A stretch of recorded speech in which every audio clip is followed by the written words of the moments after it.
Hello everyone, good afternoon. কেমন আছেন সবাই?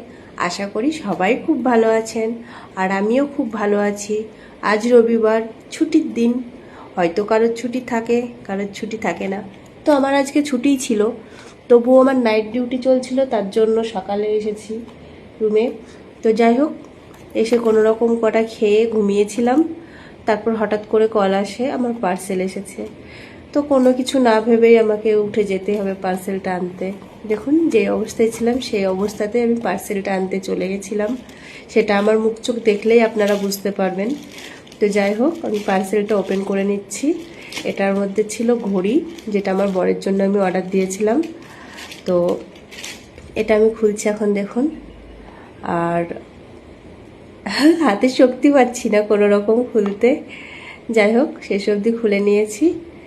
আর এটা দেখা মাত্রই আমার মুখে অটোমেটিক্যালি একটা হাসি চলে এসেছে। আপনারাও দেখুন, আর কেমন লাগলো সেটা অবশ্যই জানাবেন। বাই।